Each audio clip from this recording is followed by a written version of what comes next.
Assalamualaikum warahmatullahi wabarakatuh.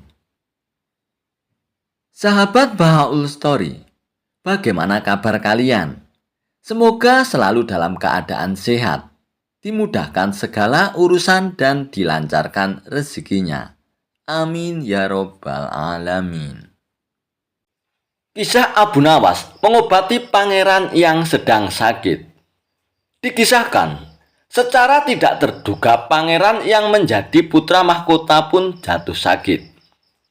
Sudah banyak tabib yang didatangkan untuk memeriksa dan mengobati, tapi tak seorang pun mampu menyembuhkannya. Akhirnya raja mengadakan sayembara.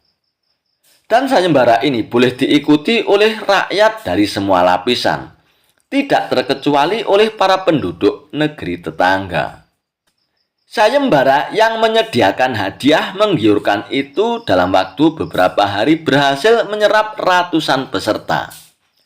Namun tak seorang pun dari mereka yang berhasil mengobati penyakit sang pangeran. Akhirnya, sebagai sahabat dekat, Abu Nawas pun menawarkan jasa baik untuk menolong sang putra mahkota. Baginda Raja Harun Ar-Rasyid pun menerima usul itu.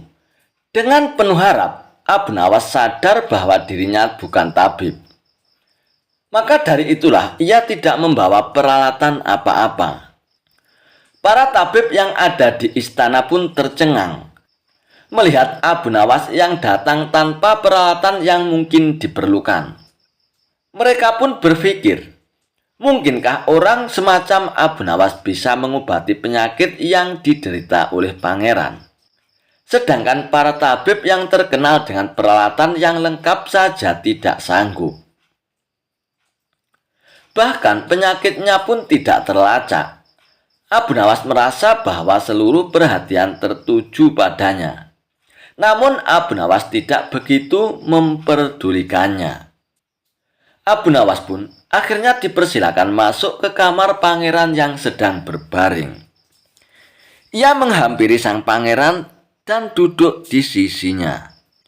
Setelah Abu Nawas dan sang pangeran saling berpandangan beberapa saat, Abu Nawas pun berkata, "Saya membutuhkan orang tua yang di masa mudanya sering mengembara ke pelosok negeri." Akhirnya orang tua yang diinginkan oleh Abu Nawas pun didatangkan. Sebutkan satu persatu nama-nama desa di daerah selatan, perintah Abu Nawas kepada orang tua itu.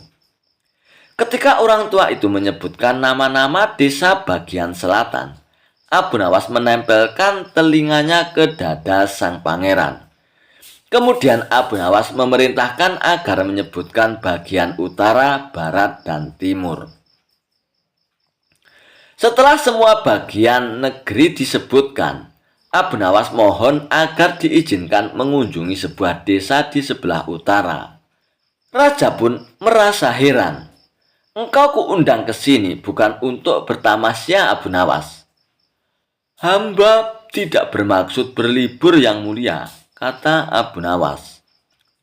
"Tetapi aku belum paham," kata raja kepada Abu Nawas. "Maafkan hamba, Paduka yang mulia. Kurang bijaksana rasanya bila hamba jelaskan sekarang," kata Abu Nawas. Dan Abu Nawas pun pergi selama 2 hari. Sekembalinya dari desa itu, Abu Nawas menemui sang pangeran dan membisikkan sesuatu. Kemudian menempelkan telinganya ke dada sang pangeran. Lalu Abu Nawas pun menghadap raja. "Apakah yang mulia masih menginginkan sang pangeran tetap hidup?" tanya Abu Nawas. "Apa maksudmu, Abu Nawas?" tanya sang raja. Sang pangeran sudah jatuh cinta pada seorang gadis di desa sebelah utara negeri ini, kata Abu Nawas menjelaskan. "Bagaimana kau bisa tahu, Abu Nawas?" Ketika nama-nama desa di seluruh negeri disebutkan, tiba-tiba degup jantung sang pangeran bertambah keras ketika mendengarkan nama sebuah desa di bagian utara negeri ini. Dan sang pangeran tidak berani mengutarakannya kepada Baginda. "Lalu, apa yang harus kulakukan, Abu Nawas?" tanya sang raja. mengawinkan pangeran dengan gadis desa itu, Paduka? Kalau tidak, cinta itu buta, Sang Raja. Bila kita tidak berusaha mengobati kebutaannya, maka ia akan mati. Dan rupanya, saran dari Abu Nawas itu tidak bisa ditolak oleh Sang Raja. Sang pangeran adalah putra satu-satunya yang merupakan pewaris tunggal kerajaan. Abu Nawas benar. Begitu mendengar persetujuan sang raja, sang pangeran berangsur-angsur pulih. Dan sebagai tanda terima kasih, sang raja pun memberi Abu Nawas sebuah cincin permata yang amat indah. Kisah Abu Nawas menjadi dukun dadakan. Tidak akan pernah habis akal busuk Abu Dahi untuk mencelakai Abu Nawas. Entah apa yang diinginkan oleh Abu Dahi dengan memfitnah Abu Nawas kali ini. Siang itu, Abu Dahi menghadap Baginda Raja Harun ar-Rasyid. Dan ia pun mengatakan bahwa Abu Nawas menjadi dukun dadakan. Tentu saja, Baginda Raja pun sangat heran dengan cerita Abu Dahi. Bahkan sepulang dari menghadap Baginda Raja, Abu Dahi terus menceritakan perihal Abu Nawas kepada semua orang yang dijumpainya. Abu Nawas kali ini menjadi dukun yang perbuatannya ke arah yang tidak mempercayai Tuhan. Kata Abu Dahi meyakinkan orang-orang. Dengan demikian, dalam waktu singkat rakyat akan membenci Abu Nawas, kata Abu Dahi dalam hatinya. Fitnah yang dilontarkan Abu Dahi disambut dengan gembira oleh orang-orang yang tidak menyukai Abu Nawas. Maka dengan geram mereka mendatangi Abu Nawas. Semula Abu Nawas terkejut setelah mendengar dirinya kali ini terkenal sebagai dukun. Lalu ia pun langsung mencari akal. Jadi, apa yang kalian minta dariku? Tanya Abu Nawas kepada orang-orang. Bermacam-macam permintaan diutarakan oleh orang-orang itu. Ada yang minta kesaktian, kekebalan, menjadi gagah, menjadi kaya raya, dan sebagainya. Tuan Abu Nawas telah memberikan beberapa jimat kepada orang lain. Mengapa kita tidak diberi? Desak mereka kepada Abu Nawas. Menurut arwah nenek moyang yang masuk ke dalam tubuhku, hanya malam hari jimat-jimat itu boleh kuberikan kepada kalian. Maka datanglah tengah malam, akan kuberikan jimat-jimat itu kepada kalian, ucap Abu Nawas meyakinkan mereka. Orang-orang itu pun gembira menerima janji Abu Nawas.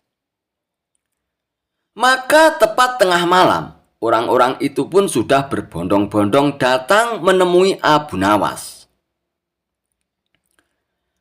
Abu Nawas pun duduk bersila di ruang tamu. Satu persatu orang-orang pun maju menghadap Abu Nawas yang berlagak sebagai dukun. Lalu Abu Nawas pun menyerahkan batu kerikil hitam. Sebelumnya Abu Nawas mengatakan kepada mereka bahwa batu kerikil hitam itu adalah batu pemberian arwah nenek moyangnya yang digunakan sebagai jimat. Siapa yang mau kaya, cantik, gagah, banyak rezeki, kebal senjata tajam, dan sakti mandraguna, maka cukup simpan baik-baik batu hitam yang nanti akan aku berikan. Jelas Abu Nawas. Dengan gayanya yang sok dukun beneran, Abu Nawas pun benar-benar membuat banyak orang yang datang ke rumahnya percaya.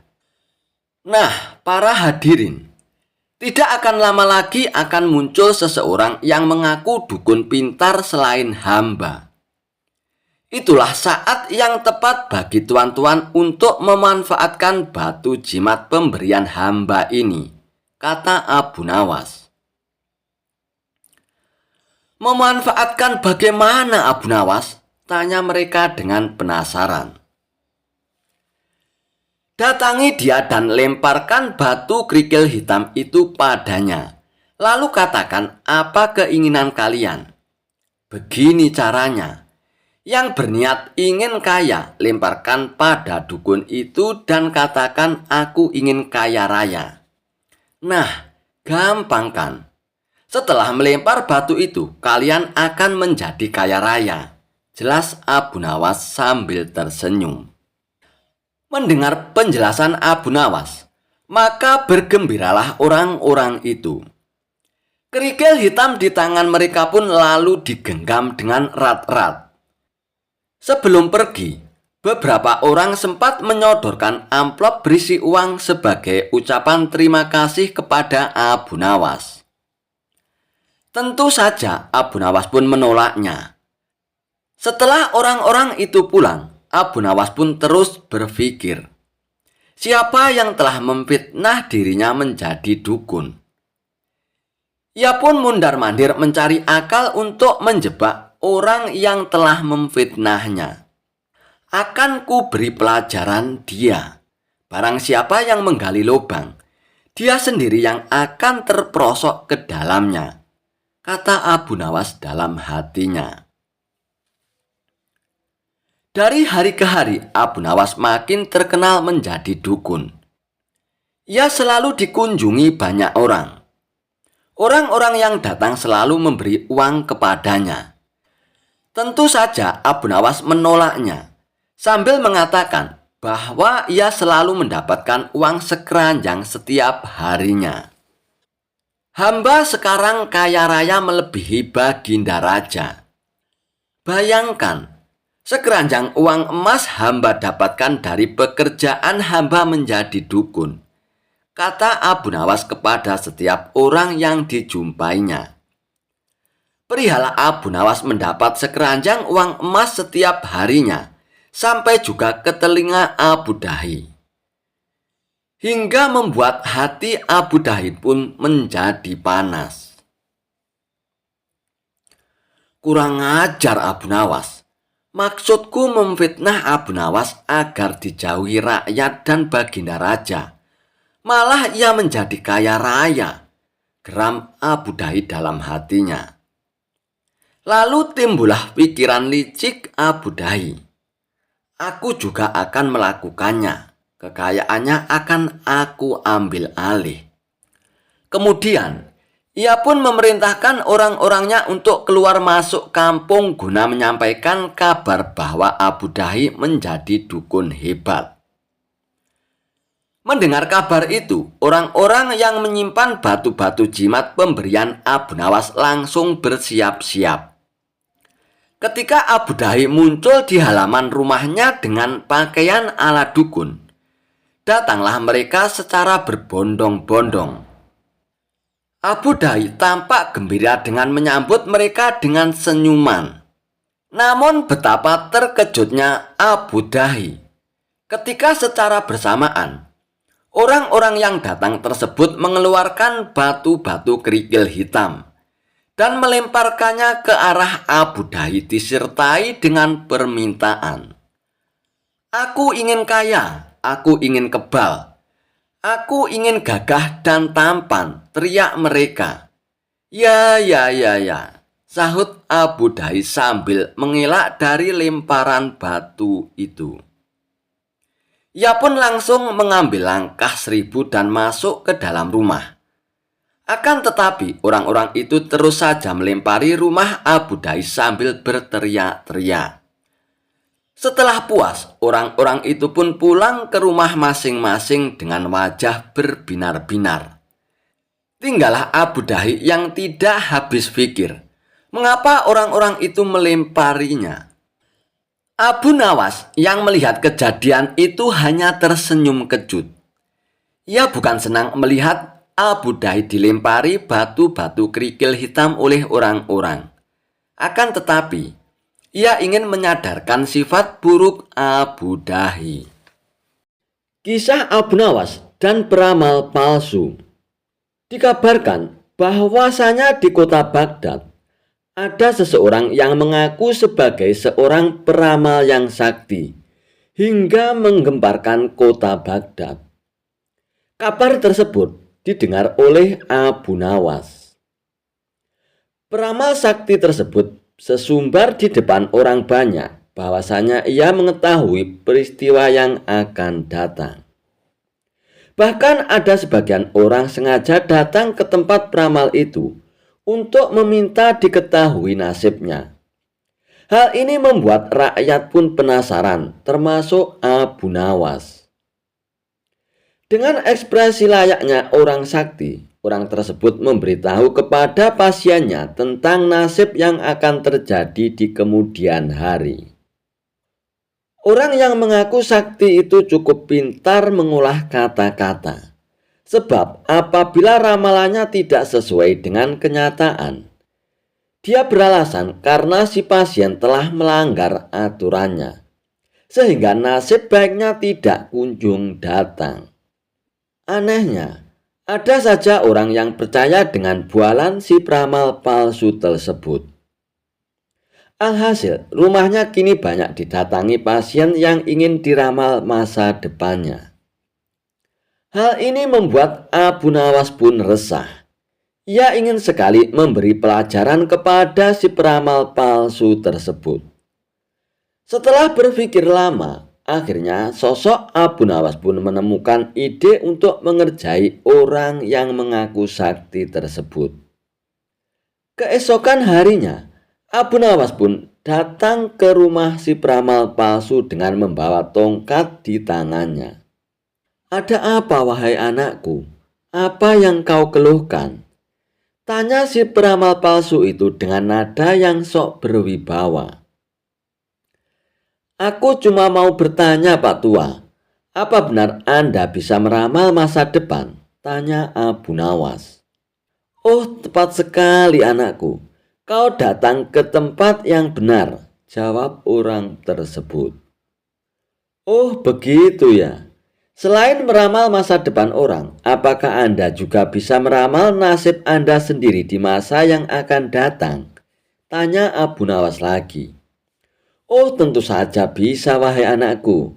Aku bisa tahu apa yang akan terjadi pada diriku sendiri," jawab si peramal palsu tersebut. Setelah mendengar pengakuan peramal palsu tersebut, tiba-tiba Abu Nawas pun memukulkan tongkatnya tepat mengenai kepala si peramal palsu itu. "Aduh, kenapa kau memukulku, anakku?" tanya peramal palsu dengan kesakitan. "Oh, tadinya Anda bisa tahu apa yang akan terjadi pada diri Anda. Seharusnya sebelum aku memukul, Anda sudah menghindar. Berarti Anda ini pembohong," ujar Abu Nawas. "Oh tidak, wahai anakku. Sebenarnya aku sudah tahu. Bahkan sebelum kau datang ke sini, aku sudah tahu, anakku," kata si peramal palsu itu dengan berpura-pura. "Tapi kenapa Anda tidak mengelak waktu aku pukul?" tanya Abu Nawas lagi. "Itu aku sengaja membiarkannya," jawab peramal palsu tersebut. "Baiklah, sekarang coba tebak apa yang akan menimpamu lagi," tanya Abu Nawas sambil mengangkat tongkatnya. Si peramal palsu itu pun buru-buru menjauh dari Abu Nawas. "Kamu pasti akan memukulku, anakku," jawab si peramal palsu itu. "Anda salah, Pak Tua," balas Abu Nawas. Bersamaan dengan itu, Abu Nawas pun menghancurkan barang-barang yang ada di rumah peramal tersebut, hingga rumah itu pun menjadi berantakan. Banyak barang yang pecah akibat pukulan tongkat Abu Nawas. Tidak terima dengan perilaku Abu Nawas, peramal palsu itu pun lalu mengadukan kepada Tuan Hakim. Singkat cerita, Abu Nawas dan si peramal palsu itu diundang ke pengadilan untuk menemui Tuan Hakim. Di depan Tuan Hakim, si peramal palsu menuntut Abu Nawas dihukum berat sebab telah memukul dirinya dan membuat onar di rumahnya. "Hei Abu Nawas, Apa alasanmu sampai tega memukul dia dan kenapa kau menghancurkan barang-barang yang ada di rumahnya? Tanya Tuan Hakim kepada Abu Nawas. Oh begini Tuan Hakim, awalnya hamba tanya ke dia, apakah bisa tahu nasib yang akan terjadi kepada dirinya sendiri? Dia kan ngakunya peramal yang sakti dan bilang katanya tahu apa yang akan terjadi di masa yang akan datang Tuan Hakim. Tapi saat hamba pukul pakai tongkat, dia tidak menghindar. Tuan Hakim, pasti dia akan menghindarkan apabila tahu ada orang yang akan memukulnya. Jadi siapa yang salah? Dia yang pembohong atau hamba yang memukul dia? Tutur Abu Nawas kepada Tuan Hakim. Lalu saat hamba hancurkan barang-barangnya, ternyata dia juga tidak tahu Tuan Hakim. Kalau dia tahu, pasti sebelum hamba datang sudah mengamankan barang-barangnya. Katanya bisa meramal masa depan, sedangkan masa depan dirinya sendiri saja tidak tahu. Berarti dia yang pembohong Tuan Hakim.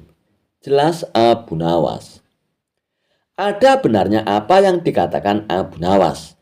Kalau kau memang mengaku peramal, harusnya kau tahu apa yang akan terjadi kepadamu, ucap Tuan Hakim kepada peramal palsu tersebut. Dan akhirnya Abu Nawas pun dibebaskan dari tuntutan hukuman. Sementara orang yang mengaku sakti sebagai peramal palsu itu pun menjadi kapok. Dia tidak berani lagi membuka praktek ramalannya lagi. Kisah Abu Nawas melawan 3 orang bijak. Dikisahkan, pada suatu hari, 3 orang bijak memasuki kampung Abu Nawas. Penduduk sepakat untuk menghadapi ketiga orang itu. Maka mereka sodorkan si cerdik Abu Nawas. Saya yakin Abu Nawas bisa mengatasi 3 orang itu, ujar salah seorang dari penduduk.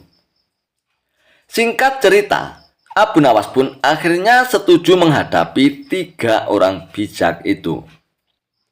Dan adu kepintaran antara Abu Nawas dengan ketiga orang itu bertempat di lapangan bola sehingga masyarakat pun bisa menonton. Setelah waktu yang ditentukan tiba, maka berkumpullah penduduk setempat. Abu Nawas tampak santai. Ia selalu memberikan senyuman kepada setiap orang yang mendekatinya. Acara pun akhirnya dimulai. Masing-masing kontestan memperkenalkan diri. Sebagai penghormatan, juru mempersilakan ketiga orang itu untuk bertanya kepada Abu Nawas. Ketiga orang itu pun sangat senang mendapat kesempatan bertanya duluan kepada Abu Nawas. Maka dengan congkaknya, orang pertama pun bertanya kepada Abu Nawas. Di mana sebenarnya pusat bumi ini, wahai Abu Nawas yang tolol? Abu Nawas pun tersenyum walaupun dibilang tolol. Lalu ia pun menjawab, itu sih gampang. Kalau begitu katakan di mana? Tempatnya di bawah telapak kaki saya, saudara, ujar Abu Nawas dengan senyuman sambil merapatkan kakinya dan sedikit membungkuk. Rupanya jawaban Abu Nawas itu membuat orang kedua tidak terima. Ia langsung berkata dengan keras, bagaimana saudara bisa membuktikan hal itu? Ukur saja sendiri, jawab Abu Nawas dengan enteng. Tampaknya jawaban itu telah membuat orang pertama tertegun dan hanya bisa diam saja. Untuk itulah tiba giliran orang kedua mengajukan pertanyaan kepada Abu Nawas. Hai Abu Nawas, berapa banyak jumlah bintang di langit? Pertanyaan yang nyaris sama dan pasti bisa dijawab oleh Abu Nawas. Dan dengan mudahnya Abu Nawas pun menjawab, bintang-bintang yang ada di langit itu jumlahnya sama dengan rambut yang tumbuh di keledai itu, kata Abu Nawas sambil menuding keledai yang sedang makan rumput. Kalau Anda tidak percaya, hitung saja rambutnya yang ada di keledai itu. Nanti saudara akan tahu kebenarannya." "Hai Abu Nawas, bagaimana bisa kami akan menghitung rambut keledai itu?" "Makanya, kalau kamu bisa menghitung bulu keledai itu, pasti jumlahnya akan sama dengan jumlahnya bintang. Kalau tidak percaya, hitung saja," jawab Abu Nawas dengan entengnya. Mendengar jawaban Abu Nawas, kedua orang itu pun akhirnya tutup mulut. Sekarang tampillah orang ketiga. Orang ini konon paling cerdas di antara yang lain. Ia memang agak terganggu oleh kecerdikan Abu Nawas. Dan dengan ketusnya, ia pun bertanya kepada Abu Nawas. "Tampaknya saudara tahu banyak mengenai keledai. Coba saudara katakan kepadaku, berapa jumlah bulu yang ada di ekor keledai itu?" Sebuah pertanyaan yang tidak kreatif dan nyaris mirip dengan pertama dan kedua. Ini tentu saja membuat Abu Nawas tertawa mengejek. "Hahaha, aku tahu jumlahnya itu. Jumlah bulu yang ada di ekor keledai ini ada sama dengan rambut yang ada di janggut saudara," jawab Abu Nawas dengan senyum-senyum. "Bagaimana saudara bisa membuktikan hal itu?" tanya orang ketiga penasaran. "Itu mudah saja. Begini saudara. Saudara mencabut sehelai bulu dari ekor keledai. Kemudian saya akan mencabut sehelai rambut yang ada di janggut saudara. Nah, kalau sama, maka yang aku katakan adalah benar. Namun kalau tidak, berarti saya keliru," jawab Abu Nawas. Tentu saja orang ketiga itu dibuat mati kutu oleh Abu Nawas. Bisa dibayangkan sakitnya jika rambut di janggut itu dicabut satu persatu sejumlah bulu ekor keledai. Dan orang ketiga tak terima dengan cara menghitung demikian, hanya saja ia tak bisa berkutik. Para penonton pun menganggap Abu Nawaslah pemenangnya. Kisah Abu Nawas jadi tukang ramal hebat, bikin kapok sang raja. Dikisahkan, Abu Nawas mendadak terkenal menjadi ahli ramal. Banyak orang yang datang kepadanya untuk diramal nasibnya. Bahkan orang-orang terkenal dari negeri seberang pun juga ikut ngantri di rumah Abu Nawas untuk diramal nasibnya oleh Abu Nawas. Mengetahui hal itu, Baginda Raja Harun Ar-Rasyid pun merasa khawatir. Jangan-jangan Abu Nawas bisa membahayakan kerajaannya. Maka tanpa pikir panjang, Abu Nawas pun ditangkap dan dijebloskan ke dalam penjara. Bahkan Abu Nawas hendak dihukum gantung oleh Baginda Raja Harun Ar-Rasyid yang menganggap Abu Nawas membahayakan kerajaan karena jadi peramal terkenal. Bahkan Abu Nawas pun hendak dihukum gantung oleh Baginda Raja, yang dianggap Abu Nawas membahayakan kerajaan karena dia jadi peramal terkenal. Baginda Raja pun memvonis Abu Nawas dihukum mati. Akan tetapi, semua ini sudah diperhitungkan oleh Abu Nawas. Dirinya tidak merasa gentar sama sekali. Setelah hari yang ditentukan telah tiba, Abu Nawas pun digiring ke tempat tiang gantungan. Abu Nawas pun berjalan dengan wajah ceria dan penuh senyuman. Baginda Raja sendiri heran dengan tingkah laku Abu Nawas.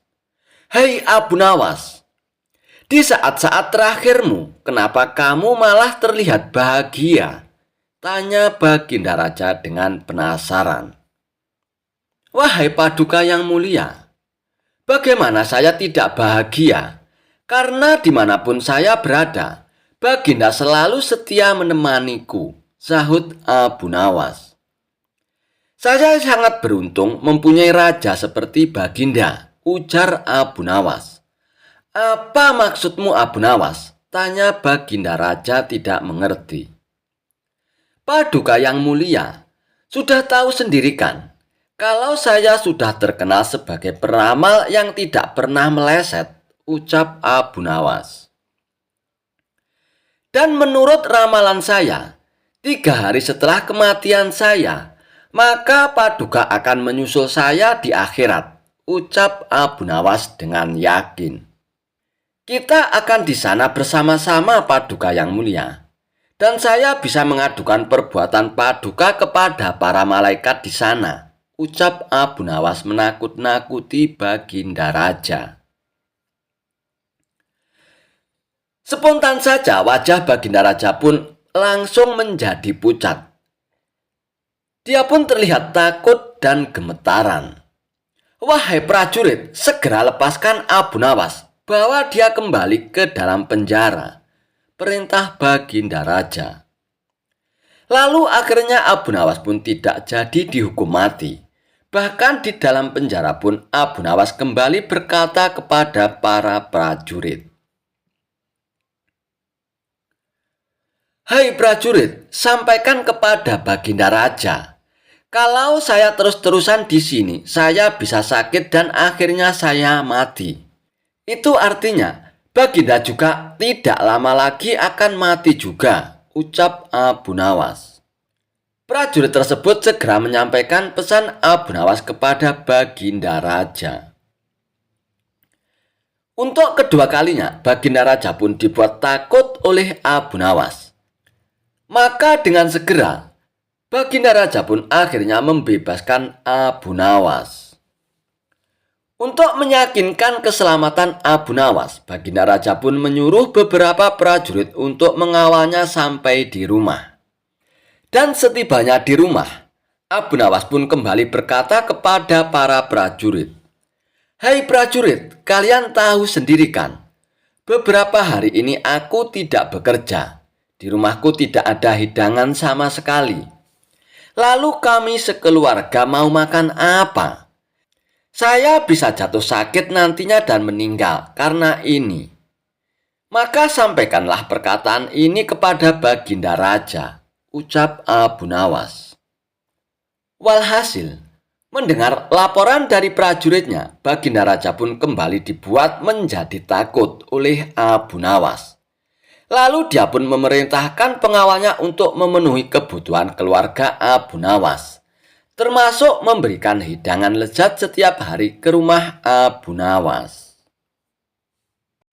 Kisah Abu Nawas antara sahabat dan keyakinan. Abu Nawas, kata Baginda Raja Harun ar-Rasyid.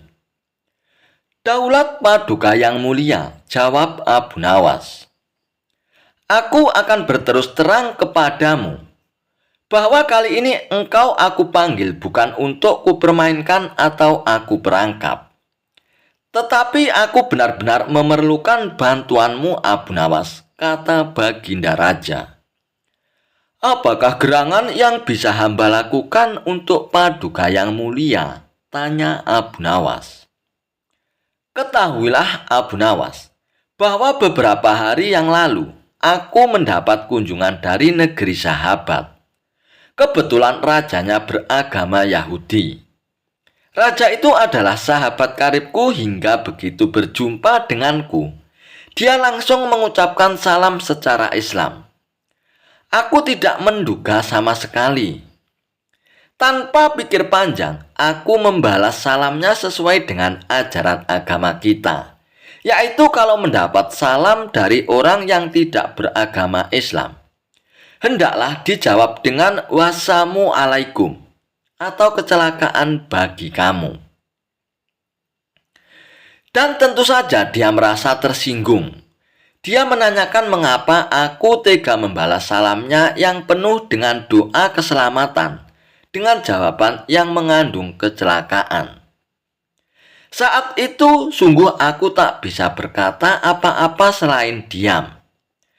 Dan pertemananku dengan dia selanjutnya tidak berjalan sebagaimana mestinya.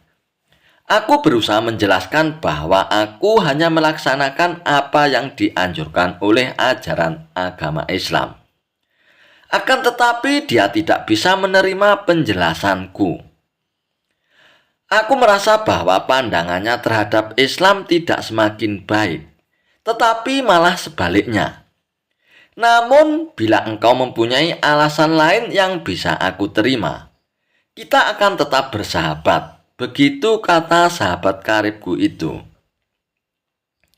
Kalau hanya itu persoalannya, mungkin hamba bisa memberikan alasan yang dikehendaki Raja Sahabat Paduka itu yang mulia, kata Abu Nawas meyakinkan Baginda Raja.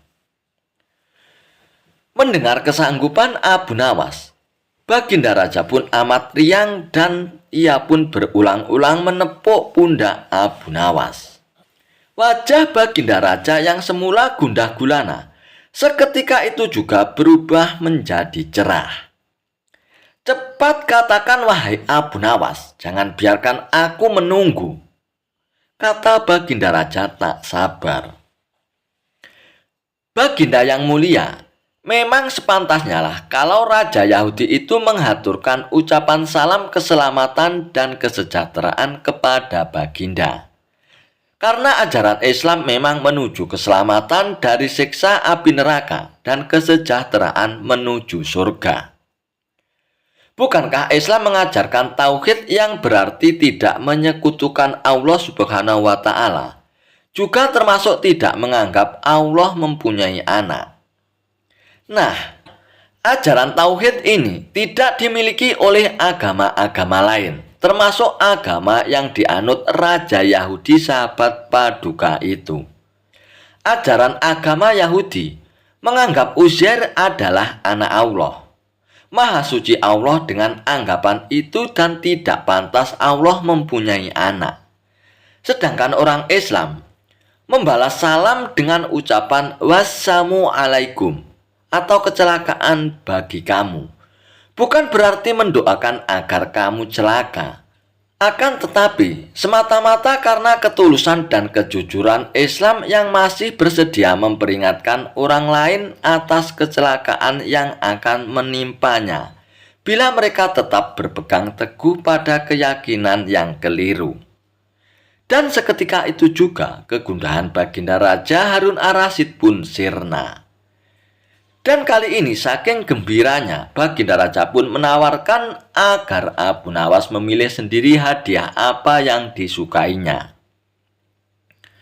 Namun Abu Nawas tidak memilih apa-apa karena ia berkeyakinan bahwa tidak selayaknya ia menerima upah dari ilmu agama yang ia sampaikan. Kisah Abu Nawas saat cincinnya dibeli menggunakan uang palsu.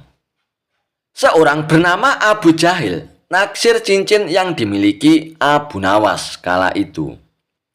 Abu Nawas sendiri bersedia menjualnya asalkan harganya 1 dinar. Namun Abu Jahil enggan untuk membelinya. Hingga cincin Abu Nawas pun tidak jadi berpindah tangan kepada pemilik yang baru. Dikisahkan, kemudian Abu Jahil berani membeli cincin Abu Nawas dengan harga 1 dinar. Kisah pembelian cincin Abu Nawas bermula ketika Abu Jahil mencangkul tanah di ladang tanpa sengaja cangkulnya membentur benda keras. Ternyata ketika ia mengambilnya, benda tersebut adalah koin uang 1 dinar. Tentu saja Abu Jahil senang bukan kepalang. Lalu digosoknya uang yang sudah karatan itu. Lalu ia pun berniat untuk membuang koin tersebut. Saat ia hendak membuangnya, tiba-tiba terbesit niat jahat pada diri Abu Jahil. Kenapa aku harus membuangnya? Bukankah dengan uang ini aku bisa mengelabui Abu Nawas? Aku akan membeli cincinnya dengan uang palsu ini, pikir Abu Jahil dalam hatinya. Maka datanglah Abu Jahil menemui Abu Nawas. Hai Abu Nawas, apa kamu masih berniat menjual cincinmu? Tanya Abu Jahil. Iya, tapi harganya 1 dinar, jawab Abu Nawas. Baiklah Abu Nawas, aku bersedia, balas Abu Jahil. Ia pun akhirnya memberikan uang palsu tersebut kepada Abu Nawas. Abu Nawas pun menerimanya tanpa memastikan bahwa uang tersebut adalah uang palsu. Kemudian oleh Abu Nawas, uang tersebut ia gunakan untuk membeli daging di pasar. Si penjual daging pun juga sama, ia menerima uang dari Abu Nawas tanpa memastikan bahwa uang tersebut adalah uang palsu. Kemudian si penjual daging membelikan buah-buahan dengan menggunakan uang palsu tersebut. Esok harinya Abu Jahil mendatangi pedagang buah untuk menagih hutang sebanyak 1 dinar. "Kamu sudah janji, katanya hari ini kamu akan melunasi hutangmu," kata Abu Jahil. Si pedagang buah lalu memberikan uang palsu yang diperolehnya dari si penjual daging. Dengan hati yang gembira, Abu Jahil pun langsung menerima uang tersebut. Ia pun lalu pulang ke rumahnya. Namun setelah diamati, ternyata uang yang didapatnya adalah uang palsu. "Kurang ajar tukang daging itu. Ternyata dia telah menipuku," ucap Abu Jahil dengan emosi. Ia pun lalu pergi menghadap Tuan Hakim untuk mengadukan si penjual buah. "Tuan Hakim, si penjual buah telah menipuku. Dia membayar hutangnya pakai uang palsu," keluh Abu Jahil. Mendengar keluhan Abu Jahil, kemudian Tuan Hakim pun memanggil si pedagang buah tersebut. "Kenapa kamu membayar hutangmu pakai uang palsu?" tanya Tuan Hakim. "Ampun Tuan Hakim, saya sendiri tidak tahu. Saya mendapatkan uang tersebut dari si penjual daging," jawab si penjual buah. Maka dipanggillah si penjual daging untuk menghadap Tuan Hakim. "Apa benar kemarin kamu beli buah-buahan pakai uang ini?" tanya Tuan Hakim kepada si penjual daging. "Iya, benar Tuan Hakim." "Memangnya kenapa?" tanya balik si penjual daging. "Kamu tahu tidak, uang yang kamu berikan kemarin adalah uang palsu," kata Tuan Hakim memberitahu. Seketika si penjual daging pun langsung terkejut. "Maaf Tuan Hakim, saya benar-benar tidak tahu. Saya sendiri memperoleh uang tersebut dari Tuan Abu Nawas," balas si penjual daging. Kemudian Tuan Hakim pun segera memerintahkan beberapa pengawalnya untuk menjemput Abu Nawas. Ketika Abu Nawas memasuki ruangan sidang, di situ sudah berkumpul Abu Jahil, penjual buah dan penjual daging. "Ada apa ini Tuan Hakim?" tanya Abu Nawas dengan heran. "Begini Abu Nawas, apa betul kemarin kamu beli daging pakai uang dinar ini?" tanya Tuan Hakim sembari menunjukkan uang palsu tersebut. Sejenak Abu Nawas pun mengamati uang itu. "Iya betul Tuan Hakim, memangnya kenapa?" tanya Abu Nawas kembali. "Kenapa kamu membeli daging pakai uang palsu Abu Nawas?" tanya Tuan Hakim kembali. Abu Nawas pun langsung kaget mendengarnya. "Saya tidak tahu kalau uang tersebut adalah uang palsu. Saya mendapatkan uang tersebut dari Abu Jahil Tuan Hakim. Dia membeli cincinku menggunakan uang itu," jawab Abu Nawas. Tuan Hakim pun menjadi bingung dengan jawaban Abu Nawas. "Benarkah itu hai Abu Jahil?" tanya Tuan Hakim. "Benar Tuan Hakim, aku menemukan uang itu saat aku mencangkul di ladang," jawab Abu Jahil gemetaran.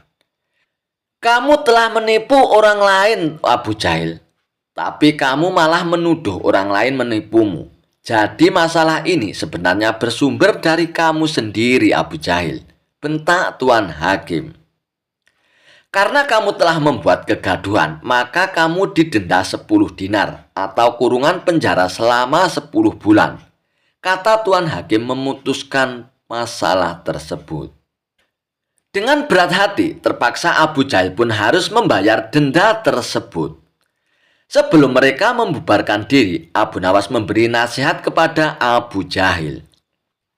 "Hei Abu Jahil, ada pepatah mengatakan, barang siapa yang menggali lubang untuk saudaranya, maka dia sendiri yang akan terjatuh di dalamnya. Ucap Abu Nawas sembari meninggalkan Abu Jahil. Kisah Abu Nawas mencari Tuhan. Siang itu, sekitar waktu sholat zuhur, Abu Nawas nampak khusyuk usai sholat, lalu berzikir di sebuah masjid. Tanpa disadari Abu Nawas, ia tengah diperhatikan oleh seorang pria yang juga usai menjalankan sholat zuhur. Si pria yang dalam cerita ini bernama Abdul. Ia pun bertanya-tanya, bahkan ada rasa kagum kepada Abu Nawas. Kenapa ia sangat khusyuk? Jangan-jangan dalam kekhusyukannya itu ia sedang melihat Allah. Dalam hati Abdul, ia mengira bahwa Abu Nawas dapat melihat Allah. Abdul pun hendak menyapa dan bertanya kepada Abu Nawas. Beberapa saat kemudian, Abu Nawas pun membuka matanya dan langsung menoleh pada Abdul yang tengah memandanginya dengan penuh rasa kekaguman. "Ada apa gerangan, Tuan? Kenapa kau memandangiku dengan tatapan begitu?" ucap Abu Nawas. "Maafkan saya, Tuan. Sedari tadi saya perhatikan Tuan tampak begitu khusyuk berzikir. Apakah itu artinya Tuan melihat Allah?" tanya Abdul kepada Abu Nawas. "Allah tidak dapat dilihat, tapi kehadirannya bisa dirasakan," jawab Abu Nawas. "Bagaimana bisa merasakan kehadiran Allah? Apakah ia sekarang ada di sini? Kenapa saya tidak bisa merasakan kehadirannya?" tanya Abdul kepada Abu Nawas. "Sebelum kamu dapat merasakan kehadiran Allah, kamu harus menemukannya terlebih dahulu," jawab Abu Nawas.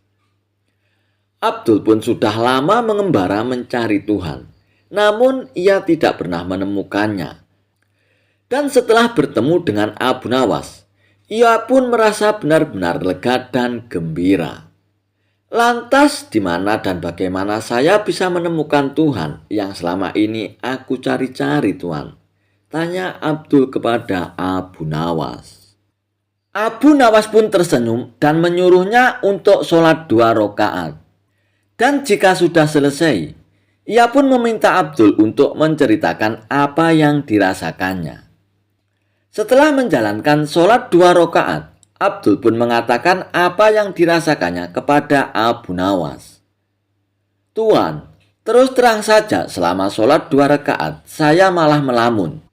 Saya melafalkan semua bacaan sholat, tapi malah pikiran saya melayang kemana-mana. Bahkan saya juga memikirkan Tuan saat berzikir tadi, Tuan," kata Abdul.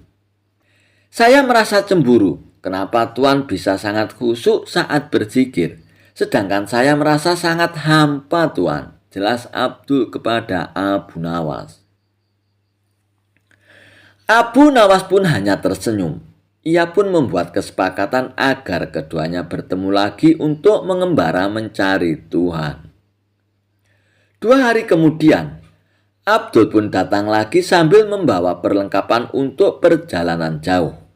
Dirinya bertekad untuk tidak akan pulang dari perjalanan sebelum temannya Abdul menemukan Allah. Kita akan menuju Baghdad yang sangat ramai. Di pusat keramaian itu Allah pasti ada untuk mengatur peran-peran dari kehidupan manusia dan rezeki setiap orang, ungkap Abu Nawas. Namun tampaknya tidak semua orang bisa merasakan kehadiran Allah, tambah Abu Nawas. "Baiklah, saya sudah siap melakukan perjalanan," jawab Abdul. Dalam perjalanan, Abu Nawas pun mengatakan akan menjamak sholat untuk menghemat waktu. Untuk menghemat waktu, kita nanti melakukan jamak takhir. Artinya kita tidak hanya akan mengurangi jumlah rakaat sholat, tetapi juga menggabungkan sholat zuhur dengan sholat asar, terang Abu Nawas. "Mengapa kita tidak sholat jamak takdim saja? Jadi kita bisa menggabungkan sholat zuhur dan asar bersamaan di siang hari," Tanya Abdul. Kenapa engkau lebih memilih melaksanakan sholat jamak takdim ketimbang sholat jamak takhir, wahai temanku Abdul? Tanya Abu Nawas. Begini Tuan, saya hanya merasa khawatir bila sebelum asar kita tiba-tiba dirampok penyamun dan mati dibunuh. Padahal kita belum sempat melaksanakan sholat zuhur, jawab Abdul. Abu Nawas pun tersenyum. Wahai temanku Abdul, sholat itu sesungguhnya berasik-asikan dengan Allah. Kiranya sholat itu tak boleh jadi beban. Sebenarnya tak hanya sholat, tapi semua syariat dalam Islam tak boleh dijadikan beban. Maka dari itu, ada baiknya jika tempat sholatnya itu nyaman dan mengasihkan. Jika kita menjalankan sholat di padang pasir yang panas, bisa saja sholat kita kurang khusyuk dan tidak asik, kata Abu Nawas. Mari sekarang kita cari masjid. Apabila sesuai dengan pikiranmu, kita dirampok dan dibunuh sebelum sampai desa itu, tak perlu khawatir. Yang penting kita sudah berniat untuk sholat zuhur, imbuh Abu Nawas. Abdul pun menganggukkan kepalanya tanda setuju mengerti apa yang dikatakan Abu Nawas. Tak lama kemudian, sampailah mereka di sebuah masjid dan bertemu dengan serombongan musafir yang berhenti di masjid yang sama. Mereka datang mengendarai unta. Mereka mendapati rombongan musafir itu tidak ikut sholat. Karena penasaran, Abdul pun bertanya pada salah satu rombongan tersebut. Mohon maaf Tuan, kenapa engkau sudah sampai di masjid tapi tidak melaksanakan sholat? Tanya Abdul. Kami sebenarnya sudah melaksanakan sholat jamak takdim di desa kami. Jadi kami tak punya kewajiban lagi untuk sholat asar, jawab salah satu rombongan itu. Lantas, mengapa kalian berhenti di masjid jika memang tidak lagi punya kewajiban untuk sholat asar? Tanya Abdul dengan penasaran. Oh, karena beberapa ekor unta kami tampak kelelahan. Jadi kami berhenti sejenak untuk membiarkan mereka beristirahat di taman masjid ini. Terangnya para musafir itu. Islam mengajarkan kami untuk tidak berbuat zalim kepada semua makhluk, termasuk pada unta-unta ini. Jawab kepala rombongan musafir itu. Tuan, apakah engkau bersikap baik hanya pada unta saja atau pada semua binatang? Tanya Abdul. Ketua rombongan itu pun tersenyum. Jangankan kepada binatang, bahkan kepada pepohonan itu pun kami juga takut untuk berbuat zalim, katanya. Kita sholat untuk mencegah dari berbuat keji dan munkar. Untuk apa sholat jika tetap berbuat kejahatan terhadap sesama makhluk ciptaan Allah? Sergahnya lagi. Abdul pun semakin kagum dengan jawaban tersebut. Ia lalu pamit untuk melanjutkan perjalanan bersama Abu Nawas. Sepanjang perjalanan, Abdul pun tampak lebih tenang. Sepertinya ia tengah berusaha mencerna kalimat yang diucapkan oleh ketua rombongan musafir tadi. Keji adalah semua perbuatan buruk yang tidak mengakibatkan kerugian langsung pada orang lain, karena tak langsung memberikan dampak buruk. Biasanya, orang-orang tak segera bisa mengenali nilai-nilai buruk yang terkandung dalam keji itu. Setelah itu Allah akan memberikan pelajaran lewat agama. Bisakah Tuhan menyebutkan contoh perbuatan keji? Tanya Abdul kepada Abu Nawas. Begini kawan, contohnya saja perzinahan, menegukkan minuman beralkohol atau memakan makanan haram. Saat dua orang berzina, sebenarnya orang lain tak merasakan dirugikan secara langsung, papar Abu Nawas. Sebab tak ada korban jiwa akibat perbuatan mereka. Inilah mengapa nilai-nilai buruk dalam keji tidak mudah dikenali oleh umat manusia, jelas Abu Nawas. Munkar adalah perbuatan buruk yang menimbulkan kerugian langsung pada orang lain. Misalnya saja pencurian. pembunuhan, atau perampokan. Karena semua itu berdampak langsung pada orang lain dan ada korban jiwa akibat perbuatan itu, maka nilai-nilai buruk yang terkandung dalam perbuatan munkar gampang sekali untuk dikenali. Bahkan, seorang ateis sekalipun percaya bila pembunuhan, perampokan, dan pencurian adalah perbuatan yang buruk. Lelaki yang tengah mencari Tuhan itu pun merasa kagum dengan penjelasan dari Abu Nawas. Banyak sekali ilmu yang ia dapatkan dari perjalanan ini. 13 hari perjalanan barulah keduanya sampai di kota Baghdad. Abu Nawas heran karena sejumlah ruas jalan menuju pusat kota ditutup. Mereka pun mencari-cari jalan agar cepat sampai di pusat kota Baghdad. Pada akhirnya mereka pun berhasil sampai di pusat kota. Ada ratusan ribu orang berkumpul di alun-alun karena hendak melaksanakan sholat. Rupanya hal tersebut yang membuat sejumlah ruas jalan ditutup. Lalu Abu Nawas mengajak Abdul untuk ikut sholat berjamaah. Usai sholat, mereka menyaksikan sejumlah orang naik ke atas panggung. Lalu satu persatu melakukan orasi. Beberapa orang berorasi menggunakan kalimat yang tak selayaknya diucapkan usai sholat. Abdul pun, yang jarang berkunjung ke pusat kota Baghdad, merasa terheran-heran menyaksikan pemandangan ini. Usai mendengarkan semua orasi, mereka pun melanjutkan perjalanan. Abu Nawas lalu bertanya kepada Abdul, "Bagaimana, apakah sejauh ini kau sudah menemukan Tuhan?" Tanya Abu Nawas.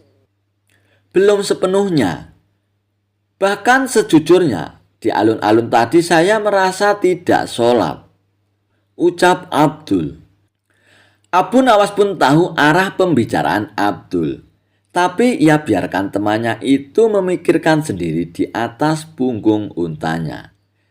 "Saya merasa barusan mengalami perbuatan munkar," ucap Abdul. "Kenapa bisa begitu?" tanya Abu Nawas. "Saat menuju pusat kota Baghdad, kita tadi benar-benar kesulitan mencari jalan karena beberapa jalan ditutup gara-gara ratusan orang mau sholat di tanah lapang," ucap Abdul. "Padahal sebelah lapangan itu ada masjid yang besar. Bukankah ini mirip definisi perbuatan munkar yang Tuhan pernah jelaskan?" ucap Abdul. "Saya tidak ingin berburu-buru mengatakan yang mereka lakukan tadi itu adalah perbuatan munkar. Siapa tahu mereka memang berniat untuk sholat berjamaah di tempat terbuka," ucap Abu Nawas. Abu Nawas pun sebenarnya merasa senang karena temannya mulai menemukan pintu yang benar menuju Tuhan. Ia makin bersemangat menemani Abdul untuk menemukan Tuhan. Dalam perjalanan meninggalkan kota Baghdad, mereka kehabisan bekal makanan. Bingung apa yang bisa dimakan di kampung kecil di tengah gurun seperti ini. Tiba-tiba datang sekelompok kafilah. Dari baju mereka yang kumal, mereka adalah kaum Badui miskin yang tampaknya tengah melakukan perjalanan jauh dan melelahkan. Usai menambatkan unta mereka, kepala kafilah itu menghampiri Abu Nawas dan Abdul untuk memberi salam. Setelah berbincang singkat, kepala kafilah itu pun tahu bila Abdul dan Abu Nawas sedang kelaparan. Tanpa basa-basi, kepala kafilah itu pun memberi mereka makanan. Awalnya Abu Nawas menolak karena ia melihat makanan itu sebenarnya juga bekal terakhir yang dibawa kafilah itu. Tapi setelah kafilah itu memaksanya, akhirnya Abu Nawas pun menerima makanan tersebut. Tanpa sadar ia meneteskan air mata karena merasa terharu. Kenapa Tuhan memberikan makanan ini pada kami, padahal bekal Tuhan juga menipis? Sementara perjalanan Tuhan pasti masih jauh, tanya Abdul. Saudara mungkin tak tahu, sebenarnya saya bukan mengurangi bekal makanan. tapi justru sedang menambahnya. Jelas ketua kafilah tersebut. Bagaimana bisa, Tuan? Tanya Abdul dengan bingung. Ingatlah perkataanku, wahai saudaraku. Allah memerintahkan kita untuk bersedekah dalam kondisi sempit maupun lapang. Ia senang dengan apa yang kita kerjakan ini. Allah juga berjanji, jika kita bersedekah, maka ia akan mengganjarkan pahala sebanyak 700 kali lipat. Bayangkan saja, saya sekarang memberi kalian sekantong makanan, maka nanti akan datang 700 kantong makanan untuk kami, ucap ketua kafilah tersebut. Bagaimana Tuan bisa yakin? Seandainya 700 kantong makanan itu tak datang, Tuan akan mati kelaparan, ucap Abdul dengan penasaran. Sekali yakin bahwa Allah di samping kita, jangan pernah meragukan kemampuannya membagi-bagi rezeki. Buktinya saat kalian sedang kelaparan di padang pasir, Allah tetap mengirimkan rezeki dengan mengutus kami datang ke masjid ini, ucap kepala kafilah. Lagi pula, jika Allah tidak memberikan 700 kantong makanan pada kami pada nanti malam atau besok pagi hingga kami pun mati, saya lebih bahagia lagi. Itu berarti Allah yang kami yakini selalu ada di samping kami. Akan segera kami jumpai dengan sepenuh keyakinan dan kebahagiaan. Sementara Abu Nawas dan Abdul menyantap makanan mereka dengan tetesan air matanya.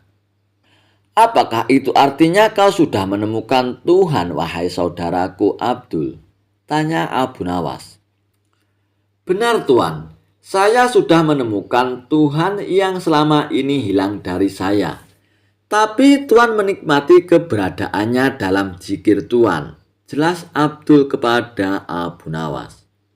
Bagaimana bisa engkau tiba-tiba menemukan Tuhan, saudaraku? Tanya Abu Nawas penasaran. Sebenarnya ketika hari pertama kita melakukan perjalanan dan Tuan berkata bahwa sholat harus mengasihkan dan tak boleh tersiksa menanggung beban, saya hampir menemukan Allah. Ia menurunkan syariat agama pasti untuk membahagiakan umatnya, bukan untuk mempersulit mereka. Kemudian ketika kita bertemu dengan musafir yang peduli pada unta-unta mereka, saya sudah merasa semakin dekat dengan Tuhan yang saya cari. Lalu ketika saya tak merasa bahagia ketika sholat di alun-alun kota Baghdad, sesungguhnya saya merasa tengah diajarkan makna dan tujuan sholat yang sebenarnya, ucap Abdul. Sore ini adalah puncaknya saya menemukan Allah. Bertemu dengan para kafilah membuat saya sadar bahwa tujuan dari sholat sesungguhnya adalah menjaga kemanusiaan. Tanpa pemberian mereka, mungkin kita malam ini akan mati kelaparan. Sholat yang mereka lakukan membuat mereka yakin kemanusiaan harus dijaga dimanapun mereka berada. Sekarang, saya makin yakin mengapa Allah memerintahkan kita sholat. Saya pun merasa Allah kini selalu berada di samping saya, karena saya meyakini hal itu, ujar Abdul. Abu Nawas pun bersyukur karena akhirnya saudaranya dapat menemukan Tuhan. Jawaban cerdas Abu Nawas tentang keberadaan Tuhan. Dikisahkan pada suatu ketika sepulangnya dari ibadah haji, Baginda Raja Harun Ar-Rasyid pun mengundang Abu Nawas. Beliau merasa rindu karena sudah lama tidak berjumpa dan berbincang-bincang dengan Abu Nawas di istana. Baginda Raja pun kemudian memerintahkan beberapa prajuritnya untuk menjemput Abu Nawas. Sesampainya Abu Nawas di istana, Baginda Raja pun langsung menyambut Abu Nawas dengan mengajaknya menuju ke pendopo istana untuk berbincang-bincang sambil minum teh. Seperti biasanya, dalam setiap perbincangan, Baginda Raja selalu mengajukan beberapa pertanyaan kepada Abu Nawas. Kali ini Baginda Raja Harun Ar-Rasyid pun berkeinginan membahas seputar ibadah haji yang baru saja ia tunaikan. Baginda Raja pun merasa penasaran dengan orang-orang yang tawaf. Padahal orang yang menunaikan ibadah haji adalah tamu Allah. Jika status para jamaah haji adalah sebagai tamu Allah, kenapa tidak dipersilakan saja masuk ke dalam Baitullah satu persatu? Begitu pikirnya dalam hati. Baginda Raja pun mulai mengajukan beberapa pertanyaan kepada Abu Nawas. "Wahai Abu Nawas, apakah arti Ka'bah Baitullah?" tanya Baginda Raja. "Sebagai tamu Allah, Baginda Raja yang mulia," jawab Abu Nawas. "Kalau sebagai tamu Allah, mengapa mereka tidak dipersilakan masuk saja ke dalam Baitullah?" tanya Baginda Raja dengan penasaran. "Baitullah hanyalah sebagai lambang, wahai Baginda," jawab Abu Nawas. "Kalau begitu, di manakah Allah bersemayam?" tanya Baginda Raja masih dengan penasaran. "Di dalam hati orang mukmin, Baginda," jawab Abu Nawas kembali. Abu Nawas pun kemudian menjelaskan karena tidak ada suatu ruang yang bagaimanapun luasnya mampu menampung zat Allah kecuali hati orang mukmin. Qalbu mukmin Baitullah, hati orang mukmin adalah rumah Allah. "Mengapa Baitullah dijadikan kiblat?" tanya Baginda kembali. "Untuk memudahkan pemahaman orang awam, Baginda Raja," kata Abu Nawas. "Baitullah itu terlihat, maka dari itu sholat syariat kiblatnya adalah Baitullah yang waktunya ditentukan dan dengan bacaan tertentu pula," tambah Abu Nawas. "Sedangkan sholat tarekat kiblatnya hati. Waktunya bisa setiap saat dan bacaannya zikir kepada Allah," jelas Abu Nawas. Baginda Raja Harun Ar-Rasyid pun merasa puas dengan jawaban yang diberikan oleh Abu Nawas.